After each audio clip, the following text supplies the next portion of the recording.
বিশাল বড় breaking update উঠে আসছে। অন্নপূর্ণা ভান্ডার এবং যুব শক্তি 3000 টাকা থাকছে। একটা গুরুত্বপূর্ণ আপডেট। এই যে লক্ষ্মীর ভান্ডার এবং যুবসাথী প্রকল্পের মধ্যে 1500 টাকা করে দেওয়ার কথা ছিল, একটা গুরুত্বপূর্ণ আপডেট উঠে আসছে বন্ধুরা।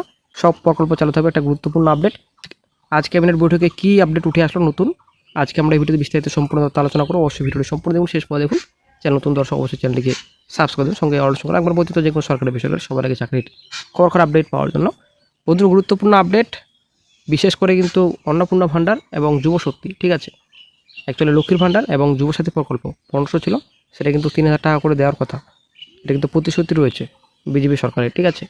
তো আজকে কিন্তু বৈঠকে বিশাল বড় একটা সিদ্ধান্ত নিয়েছেন। তো একটা এর মধ্যে একটা গুরুত্বপূর্ণ পয়েন্ট আমাদের চাকরি প্রার্থীদের জন্য, চাকরিতে 5 বছর বয়সে ছাড়।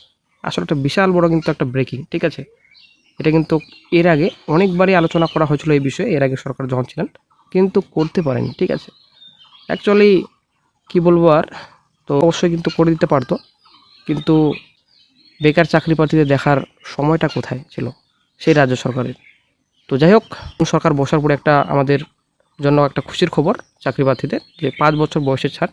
এটা কিন্তু অনেক দিন ধরে উঠে আসছে যে বয়সের ছাড় যেন দেওয়া হয়, কারণ করোনার পর থেকে আপনারা জানেন, আর এদিকে মোটামুটি কয়েক বছর ধরে কোনো রকম রিক্রুটমেন্ট নোটিফিকেশন নেই। তো একজন প্রার্থী যদি 5 বছর ছাড় পায়, আসলে কিন্তু একটা বড় খবর, অ্যাকচুয়ালি খুশির খবর চাকরি প্রার্থীদের। তো আজকে বৈঠকে অনেক বড় বড় সিদ্ধান্ত হলো, তার মধ্যে কিছু গুরুত্বপূর্ণ। সীমান্তে বিএসএফকে জমি হস্তান্তর, ঠিক আছে। তো এই যে শুভেন্দুর কথা, অ্যাকচুয়ালি মুখ্যমন্ত্রীর কথা, বাংলা সুরক্ষার প্রশ্নে কেন্দ্রীয় স্বরাষ্ট্র দপ্তর বিএসএফের সীমান্ত সুরক্ষিত করার জন্য ল্যান্ড ট্রান্সফার প্রসেসে অনুমোদন দেওয়া হলো, ঠিক আছে। চলে আসছি নেক্সটে আয়ুষ্মান ভারত। তো মুখ্যমন্ত্রী ঘোষণা করলেন আয়ুষ্মান ভারতে যুক্ত হলাম, ঠিক আছে। তারপর চলে আসছি নেক্সটে, এখানে আপনাদের কেন্দ্রের এমএসএমই দপ্তরে আবেদন ফরওয়ার্ড করার প্রক্রিয়া, একটা গুরুত্বপূর্ণ, ঠিক আছে। তো তারপর বিএনএস অনুযায়ী কাজ, ঠিক আছে। এই যে বাংলা ন্যাশনাল ক্যাডার রয়েছে, আইএস, আইপিএস, ডব্লিউএসএস, ডব্লিউবিপিএস, ঠিক আছে। তো তারা কেউ কেন্দ্রীয় সরকারের ট্রেনিংয়ে যুক্ত হতেন না। এই বিষয়ে মুখ্য সচিবকে অন্য রাজ্যের নিয়ম অনুসরণ করার নির্দেশ দেওয়া হয়েছে, ঠিক আছে। তো তারপর এখানে চাকরিতে বয়সের ঊর্ধ্বসীমা বৃদ্ধি, সেটা আমি বললাম। তো এখানে যেটা বলা হয়েছে যে 2015 সালের পর বাংলায় কোনো নিয়োগ হয়নি, সরকারি চাকরিতে আবেদনের বয়সের ঊর্ধ্বসীমা 5 বছর বাড়ানো হলো, ঠিক আছে। এটা কিন্তু ভালো খবর আমাদের চাকরি প্রার্থীদের জন্য। তো তারপর আরজি কর সন্দেশখালী তদন্ত প্রসঙ্গে 7ম পে কমিশন দিয়ে আগামী ক্যাবিনেট বৈঠকে সিদ্ধান্ত নেওয়া হবে, ঠিক আছে। তো তারপর লক্ষ্মীর ভাণ্ডার মতো জনকল্যাণ সেবামূলক সমস্ত প্রকল্পই চলবে, তবে তা স্বচ্ছভাবে, সেটাও পরিষ্কার করে দিলেন মুখ্যমন্ত্রী। এক হিসাবে আমি আপনাদের ভিডিওটি শেয়ার করবো, অবশ্যই আপনারা দেখে নেবেন। তো মুখ্যমন্ত্রী যেটা বললেন আজকে, যে সব প্রকল্পই চালু থাকবে, ঠিক আছে। কিন্তু আমরা আশা করি জানি, এর আগে প্রথমত এনইএফটির মাধ্যমে কিন্তু টাকা ট্রান্সফার করা হয়েছিল, ঠিক আছে, যে যুবসাথী প্রকল্পে 1500 টাকা। তারপর কিছুদিন পর ডিবিটির মাধ্যমে কিন্তু টাকা ট্রান্সফার করা হয়, ঠিক আছে। এই যে ডিবিটি, এটা কিন্তু কেন্দ্রে।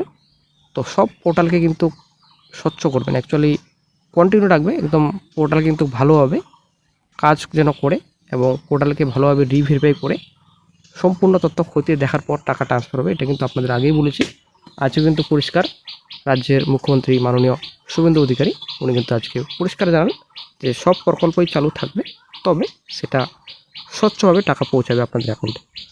এখন হয়তো যে লক্ষ্মীর ভাণ্ডার পোর্টাল রয়েছে, প্লাস যুবসাথী তো পোর্টাল তৈরি করা হয়েছিল যদিও, কিন্তু সেটা সম্পূর্ণ ভালোভাবে কার্যকর হয়নি। তো হয়তো শীঘ্রই যুবসাথী প্রকল্প, অ্যাকচুয়ালি যুবশক্তি, এদিকে লক্ষ্মীর ভাণ্ডার পোর্টালটা হয়তো সেটাকে পরিবর্তন করতে পারে। হয়তো এই যে পুরনো ডেটা রয়েছে, সেই ডেটাতেই হয়তো টাকা ট্রান্সফার করাতে পারে, তবে স্বচ্ছভাবে, ঠিক আছে। কোনো মৃত মানুষ যেন টাকা না পায়, কিংবা আদার্স কোনো রকম যে অনেকে আদার্স অ্যাকাউন্টে চলে যাচ্ছে টাকা, অনেক সমস্যা কিন্তু দেখা দিয়েছিল যুবসাথী প্রকল্পে, সেরকম যেন না হয়। সঠিক ব্যক্তি যেন টাকা পায়, ঠিক আছে, সঠিক ব্যক্তি, সঠিক মহিলা যেন টাকা পায় সরকারের, সেটা কিন্তু স্বচ্ছভাবে দেখাশোনা করেই তারপরে টাকা ক্রেডিট করা হবে। এইভাবে এমনই কিন্তু ঘোষণা করলেন রাজ্যের মুখ্যমন্ত্রী।